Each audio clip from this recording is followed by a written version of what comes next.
अगर मजबूरीवश चिराग पासवान महागठबंधन में चले जाते हैं तो भी कोई गलत फैसला नहीं होता, लेकिन चिराग ये जानते थे कि एनडीए का दौर चल रहा है। ये चिराग को पता था हमारे पंचनामा के माध्यम से भी कि नीतीश एनडीए में आएंगे ही आएंगे 24 के चुनाव से पहले। जो गलती तारापुर के ससुराल में चिराग पासवान से हुई थी, क्या वही गलती नहीं रिपीट कर रहे हैं प्रशांत किशोर? हम उनकी पार्टी और उनके फैसले को क्वेश्चन नहीं कर रहे हैं। सारी चीजें स्पष्ट है, आपको समझने की जरूरत है कि बिहार में खेल कौन सा खेला जा रहा है। जो न्यूट्रल है, जो स्पष्ट है, वो तो आपके सामने है। और प्रशांत किशोर ने निश्चित ही एक बड़ी ताकत दिखाई है, मैं स्पष्ट बोल रहा हूं। इसके लिए उनको साधुवाद है।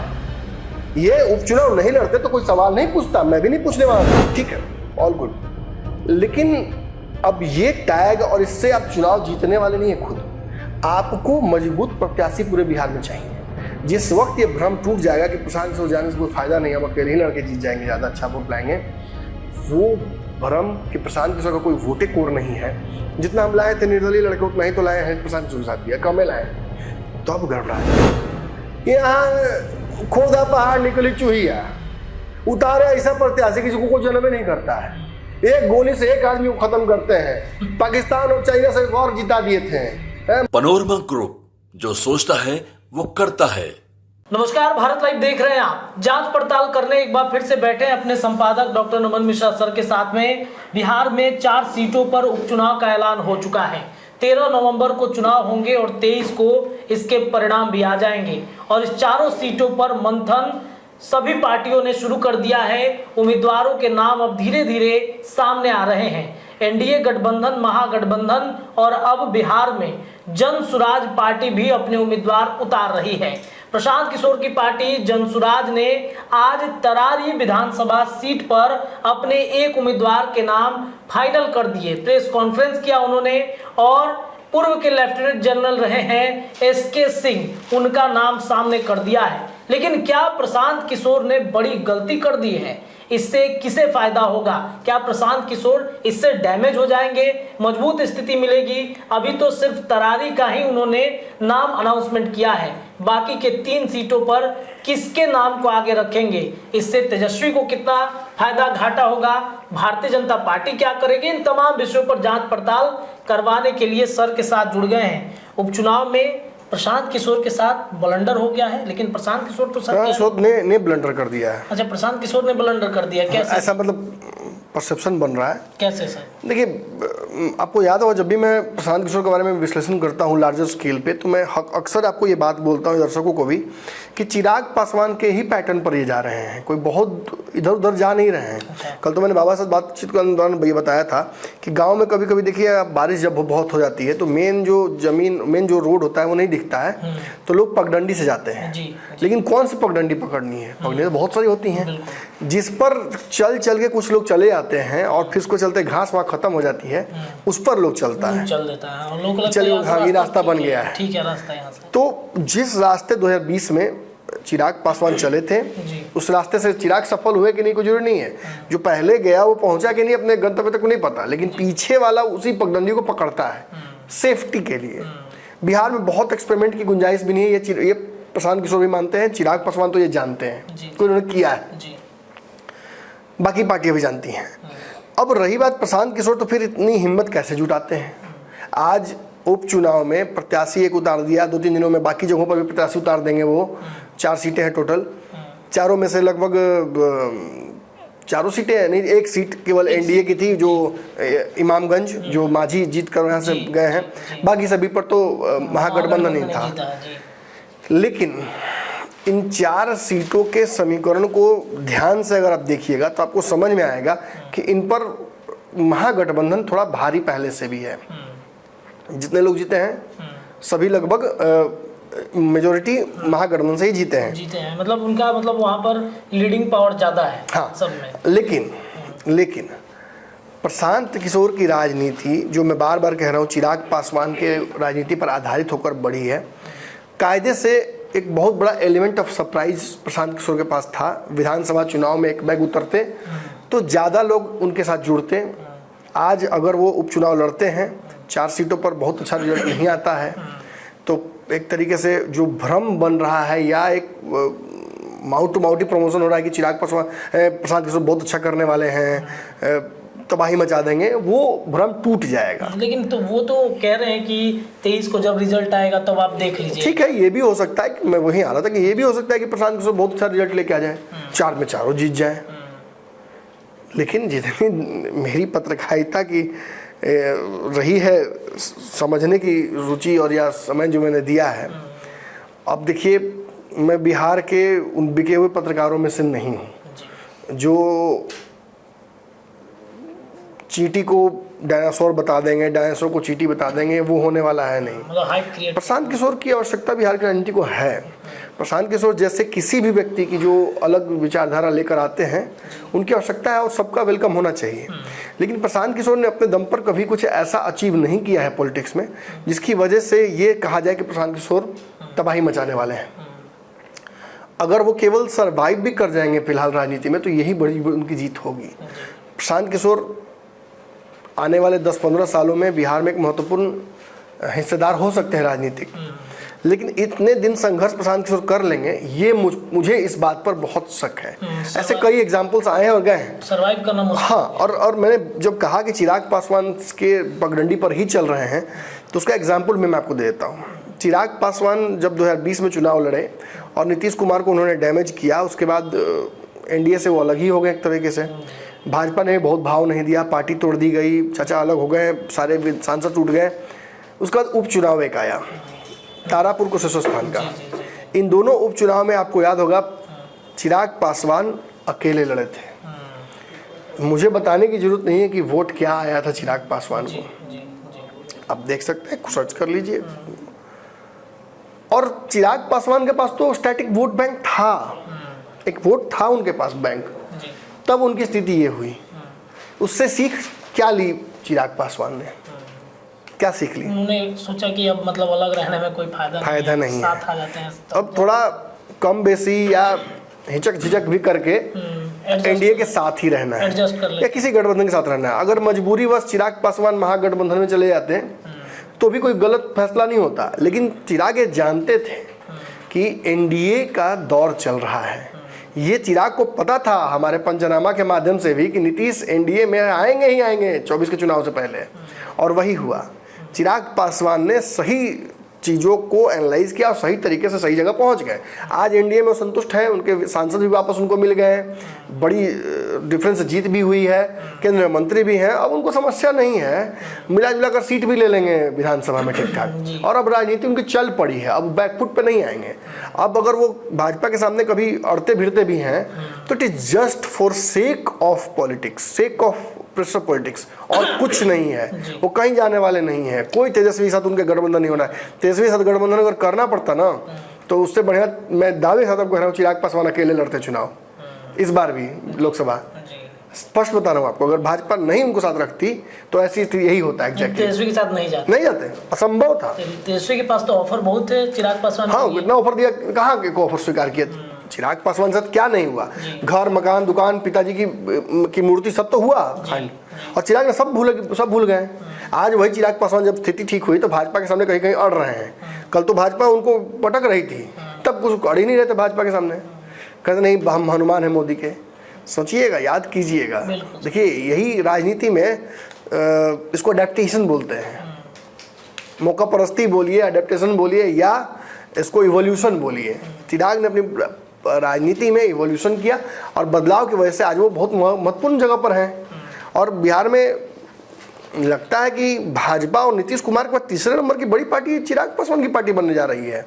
ये बोलिए कि तेजस्वी यादव विपक्ष में ही हैं, और विपक्ष में भी अभी आज ही पता चला कि उनका फिर जो दूसरी यात्रा है वो भी कैंसिल हो गया। नीतीश कुमार ने अलग अभी बयान दे दिया है कि 2 बार गलती से उसको, कल ही मैं बाबा से बोल रहा था, दर्शकों को याद होगा ये बात कि मैं करता नीतीश कुमार जब भी तेजस्वी के बारे में बात करेंगे तो यही कहेंगे कि मेरी गलती से मैंने बना दिया 2 बार उसको, और भ्रष्टाचार करता है। और जब भाजपा को बोलना होता तो कहते हैं अरे वो तो सब देखते नहीं है, लड़ाई लगता है, इसके पिताजी के साथ क्या हुआ, जहर घुलता है, सब हिंदू मुस्लिम करता है। यही इनकी राजनीति है, एकदम फिक्स पैटर्न है। लेकिन इस चिराग पासवान की राजनीति को देखकर उस पैटर्न पर उसकी इनकी गलतियों से सीखना भी चाहिए था प्रशांत किशोर को। जब उस पैटर्न पे जा रहे हैं तो सेम डॉक्यूमेंट जैसा बना रखा है, सेम तरीके से राजनीति कर रहे हैं, कोई बैकलॉग नहीं है। तो अब जो गलती तारापुर के सुरक्षाधार में चिराग पासवान से हुई थी, क्या वही गलती नहीं रिपीट कर रहे हैं प्रशांत किशोर? हम उनकी पार्टी और उनके फैसले को क्वेश्चन नहीं कर रहे हैं, हम बस संभावनाओं पर चर्चा कर रहे हैं। मैं स्पष्ट बोल दूं कि दर्शकों को कि मुझे किसी को छोटा बड़ा यहाँ दिखाने का मकसद मेरा नहीं है, लेकिन मैं आंख भी बंद नहीं कर सकता हूँ। पूरे चुनाव में तेजस्वी यादव के फैसलों पर मैं सवाल खड़े करते रहा, क्या बहुत बदल गया? क्या कुछ जो मैं बोल रहा था वही सही हुआ ना? 12 तारीख को खेला होगा, मैं बोलता रहा कि नहीं कोई खेला होगा, उल्टा तेजस्वी के विधायक भाग रहे हैं और मैंने नाम तक दे दिया था, ये 2 विधायक भाग रहे हैं। अभी भी आके आप कमेंट में लिखते हैं कि अरे नहीं आप भाजपा की भाषा बोलते हैं। मैं किसी की भाषा नहीं बोलता हूँ दोस्त, ना कोई किसी से बहुत प्रेम है। जो बातें हैं वो स्पष्ट बोल रहा हूँ। हाँ, अगर आपको बहुत लाग लपेट से सुनना है तो बिहार में कई को पत्रकार हैं फेसबुक पे दावा करते हैं एक से कि प्रशांत किशोर मुख्यमंत्री बन रहे हैं। कल प्रशांत किशोर को 3 लकड़ी पे चढ़ा के सबसे पहले मुखाग्नि देके घसक जाएगा, सब घसक जाएगा। इतिहास रहा है, पप्पू यादव से लेकर तेजस्वी यादव तक सबको मुखाग्नि दे दिया सब राजनीतिक। अब तीसरा पर चढ़ा है लेकिन प्रशांत किशोर को। तो प्रशांत किशोर कितना चढ़ा के कितना मूर्ख है ये तो समझ में आ जाएगा 4 दिन में। रात भर माहौल बना था कि यार ऐसा तोप उतारेंगे तरारी से कि तेरे किसी ने कभी देखा नहीं होगा, धमाका कर देंगे, आग लगा देंगे, कापी फाड़ देंगे, यहाँ खोदा पहाड़ निकली चूहिया। उतारे ऐसा प्रत्याशी किसी को कोई जन्म नहीं करता है। एक गोली से एक आदमी को खत्म करते हैं। पाकिस्तान और चाइना से वॉर जिता दिए थे, मोदी जी इनके पैर छूते हैं। प्रधानमंत्री अब अगल बगल के अफगानिस्तान के, मिस्र के, रोम के आके इनसे फोन पर सलाह मांगते हैं कि क्या किया जाए। यूक्रेन में युद्ध इन्होंने शांत कराया था। अभी हाल ही में जो इजराइल वाला मामला है पूरा इन्होंने देखा था। डिप्लोमेसी है, इनसे बड़ा डिप्लोमेट आज तक कोई नहीं पैदा हुआ है। तो प्रशांत किशोर की पार्टी में क्या कर रहे हैं? तो ऐसा है कि 14 में लड़ने वाले थे लेकिन इन्होंने मना कर दिया, तब आर के सिंह को टिकट मिला। भाई अब जब लंबा लंबा फेंकना ही है तब फेंकन पुराण लिखा। और मैं उन मूर्खों को देखकर हंसी आती है मुझे जो इस पूरे जाल में फंसते हैं। एक बूढ़ा शेर लंगड़ा कंगन फेंक रहा है, उस कंगन में फंस जा रहे हैं लोग। अरे प्रशांत किशोर ने ठीक है अपनी पार्टी की तरफ से बहुत बढ़िया कैंडिडेट उतारा है, लेकिन तोप नहीं है। बिल्कुल 4 लोग पहचानेंगे नहीं क्षेत्र में इनको। और सच्चाई है कि प्रशांत किशोर के नाम पर अगर 5000 वोट मिल जाए तो बहुत बड़ी उपलब्धि होगी। अगर 5000 से ज्यादा मिल गया तो याद रखिए मैं भी यही हूँ पत्रकार, मैं यही दावे के साथ कह रहा हूँ। फिर देखा जाएगा कि तरारी में क्या होता है। सच्चाई है। देखिए मैं झूठ नहीं बोल सकता हूँ, इसलिए नहीं कि हम तुम्हारे आप रत्नेश पांडे जाएंगे तो आप भाई प्रत्याशी वहाँ के कौन जनरल साहब है, जनरल बख्शी है, क्या नाम उनका? नहीं श्री कृष्ण सिंह जी। अब एसके सिंह जी आपको पैकेज दे देंगे कि बड़का ऐड चलेगा। भाजपा चलवा रही है ना ऐड 2 चैनल पे, बड़का पटना के 2-3 को बड़ा चला ना कि भाजपा के सदस्यता ग्रहण करने के लिए इस नंबर पे कॉल करें। भाजपा का माउथपीस बने हुए हैं लोग। और सुनिए, जो चैनल भाजपा के माउथपीस बनके भाजपा का पूरा चला रहे हैं ऐड, उन पे कोई दिक्कत नहीं है। नमन मिश्रा अगर न्यूट्रल बात करता है, सबकी क्लास लगाता है, तो कभी कहिए कि भाजपा तेजस्वी यादव के आदमी है, कभी कहिए प्रशांत किशोर के आदमी है, कभी चिराग के आदमी है, कभी भाजपा के आदमी है। तो मूर्ख तो वो है जिनको चश्मा के बिना दिख ही नहीं रहा है। उस चश्मे के बिना सारी चीजें स्पष्ट है। आपको समझने की जरूरत है कि बिहार में खेल कौन सा खेला जा रहा है। जो न्यूट्रल है, जो स्पष्ट है, वो तो आपके सामने है। और प्रशांत किशोर ने निश्चित ही एक बड़ी ताकत दिखाई है, मैं स्पष्ट बोल रहा हूं। इसके लिए उनको साधुवाद है। ये उपचुनाव नहीं लड़ते तो कोई सवाल नहीं पूछता, मैं भी नहीं पूछने वाला था। लेकिन प्रशांत किशोर ने इस उपचुनाव में चुनाव लड़कर प्रत्याशी उतारकर इतना तो साबित कर दिया कि पॉलिटिकल जिगरा उनमें है। लेकिन एक प्रोवर्ब है अंग्रेजी में, there is a fine line between courage and foolishness.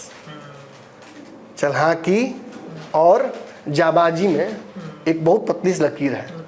कब ढकेल के कोई आगे ठेल देगा भीड़ में से पता चल रहा कि कोई वो पहलवान ठोक रहा पीठ, कौन है लड़ेगा हमसे, आओ पजा लेते हैं। पहले कोई दोस्त धीरे ठेल दिया तो आप जाबाजी नहीं दिखाए, जबकि हमसे मूर्खता हो गई है। किसी ने ठेल दिया, आप सामने खड़े हो गए, वो पहलवान छोड़ेगा कि आगे आगे तो बेटा अब चाहो नीचे, अब चाप हम तो यही कहीं ना कहीं है।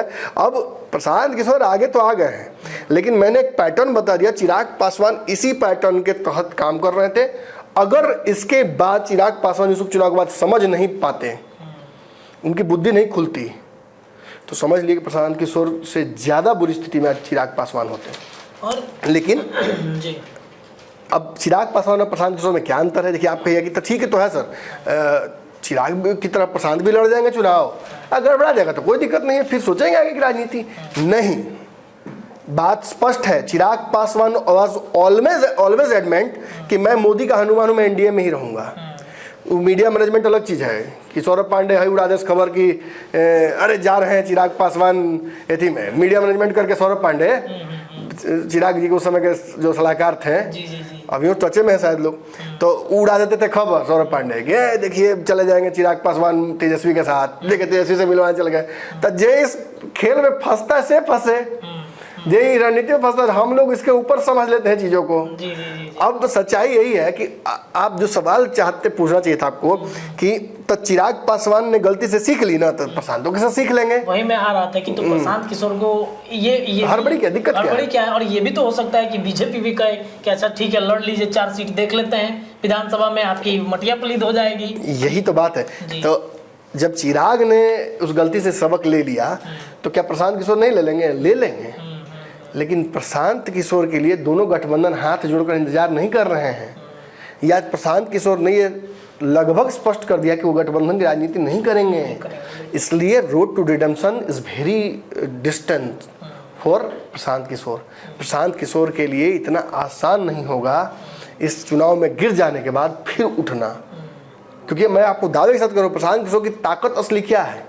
देखिए, एक तो वो जो बिहार में घूमे हैं और एक उनके साथ टैग लगा हुआ है मॉडर्न चाणक्य का, ठीक है, ऑल गुड, लेकिन अब ये टैग और इससे आप चुनाव जीतने वाले नहीं है। खुद आपको मजबूत प्रत्याशी पूरे बिहार में चाहिए। जिस वक्त ये भ्रम टूट जाएगा कि प्रशांत किशोर जाने से कोई फायदा नहीं, हम अकेले ही लड़के जीत जाएंगे, ज़्यादा अच्छा वोट लाएंगे, वो भ्रम कि प्रशांत किशोर का कोई वोटे कोर नहीं है, जितना हम लाए थे निर्दलीय लड़के उतना ही तो लाए हैं प्रशांत किशोर के साथ भी, कम लाए हैं, तो अब गड़बड़ा जाएगा। मजबूत लोग आपके पास आएंगे नहीं फिर। और फिर देखिए, मैं निश्चित बोलता हूँ कई मजबूत लोग ही प्रशांत किशोर के पास हैं। अब जैसे तरारी की बात हमने कर दी, बगल में रामगढ़ है, हम लोग को लगता है कि रामगढ़ से शायद आनंद मिश्रा ही चुनाव लड़ेंगे, जो लग रहा है। अभी तो अनाउंसमेंट आज उन्होंने नहीं किया, कल होता तो हमें लगता है यही होगा। लेकिन अगर ऐसा होता तो Anand Mishra is going to be a big candidate, बड़ा प्राइस टैग होंगे, उन्होंने वोट भी लाया है बक्सर के लोकसभा चुनाव में। तो जरूरी नहीं कि ये ओवरऑल यही थ्योरी हर जगह काम करे। बट तरारी का मैंने कह दिया आपको, तरारी के लिए बहुत आसान्वित मत रहिए, जो मैंने कह दिया उसी के आसपास का खेल होने वाला है। और 8,000 हाँ, वही 5 से 10 के बीच में ही सारा खेल उनका होना है। लेकिन अगर उससे ज़्यादा वो लेके आते हैं तब प्रशांत किशोर की राजनीति फिर से मजबूत हो जाएगी। और जीतना जरूरी नहीं है, लेकिन अगर जैसे मैं फिर कहूँगा कुशेश्वर स्थान और तारापुर में चिराग पासवान कितना वोट लाए थे, हम बोलना नहीं चाह रहे हैं, आप देख लीजिए खोज के कि अगर वैसी स्थिति हो जाएगी तो फिर डिफ़िकल्ट है, फिर वहाँ से उठना और फिर लोगों को अपने साथ जोड़ना will be very very difficult task. Prashant Kishor के पास सबसे बड़ी ताकत वही एलिमेंट ऑफ सरप्राइज है। ये बॉलर है, तबाही मचा देगा, क्या शाहीन अफरीदी दही गल फलना ढिमका, आए बॉलिंग किया था कि धुन दिया सब, अब धुन दिया तो कहानी खत्म। अब कौन सा मिस्ट्री? आज कह रहे थे कि अभी तो देखते जाइए ना, और भी लोग को निकालेंगे पोटली में से। अभी तो एक से नमूना है नमूना आज नमूना 2 हुआ है ना, नमूना 2। उन्होंने कहा कि अभी तो एक एसके सिंह को निकाला है, अभी 243 सीट पर निकालना है एसके सिंह जैसे व्यक्ति। उनके अध्यक्ष थे कि नहीं आज? हाँ थे ना, अध्यक्ष थे ना, बहुत ज्यादा बोले नहीं है, बोले नहीं है, बोले हैं एसके सिंह दे दिया गया माइक के, बोलिए इंट्रोड्यूस कीजिए खुद को, बताइए। तो उन्होंने बताया एसके सिंह जी का इंटरव्यू आप लोग लीजिए, देखिए कि क्या सोच उनकी है भाई, कहाँ से 5,000 वोट का व्यवस्था करेंगे, सब पूछिए उनसे। तब ना पहले ही ले गाड़ी में बैठा दिया कि बे आगे तो देवे नहीं करेगा, अब चुनाव लड़ना है तो भाई आना पड़ेगा ना, कितना दिन छुपा के रखिएगा। अभिमन्यु को भी भेजना पड़ा था कि बेटा अब लड़ना तो पड़ेगा, तो लड़ने थे अभिमन्यु जाके। खैर, मेरा मुख्य उद्देश्य इस खबर के पीछे यही था कि प्रशांत किशोर ने अपने जीवन का सबसे बड़ा जो है अकमुदवा लॉटरी खेल दिया है। अब इस लॉटरी के बाद या तो प्रशांत किशोर फिर चले जाएंगे, एकदम तगड़ा ऊपर ग्राफ उनका उठेगा, या पाताल लोक में चले जाएंगे, कोई पूछने वाला नहीं मिलेगा। सच्चाई यही है।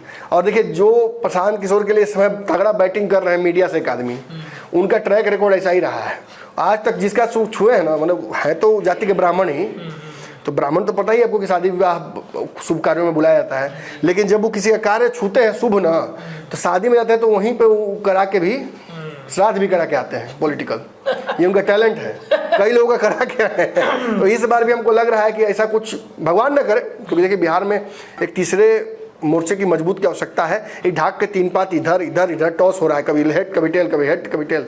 अरे और भी लोग हैं दुनिया में, उनको भी मौका मिलना चाहिए। तो खैर हो सकता है प्रशांत किशोर से मुझे लगता है ब्लंडर हुआ है। मैं सच बोलता हूँ, मैं झूठ नहीं बोल पाता हूँ, मुझसे ये होता नहीं है। और नीचे चल लगा कल से प्रशांत किशोर की पार्टी ज्वाइन करें, जनसुरा ज्वाइन करें, लगेगा ऐड चलने, तो हो सकता है हम कल से कहने लगे कि नहीं प्रशांत किशोर। हो सकता है कि जांच पड़ताल देखने के बाद प्रशांत किशोर कहे कि अरे बाप रे 3 जगह और बाकी है अभी।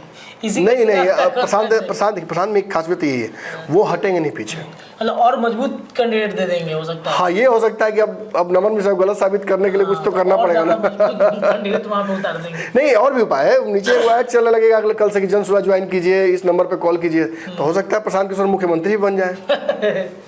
चलिए देखिए, तो ये प्रशांत किशोर ने जो तरारी में अपने कैंडिडेट उतारे हैं, इसके अलावा 3 जगहों पर अभी और उतारने हैं कैंडिडेट, और उन 2-3 दिन के अंदर में वो अनाउंसमेंट करेंगे। इससे पहले जांच पड़ताल हो रहा था कि प्रशांत किशोर का ये नमूना कितना काम करेगा बिहार के उपचुनाव में। क्या प्रशांत किशोर का ग्राफ यहाँ से बढ़ेगा या फिर यहाँ से वो फिर पाताल लोक की तरफ चले जाएंगे।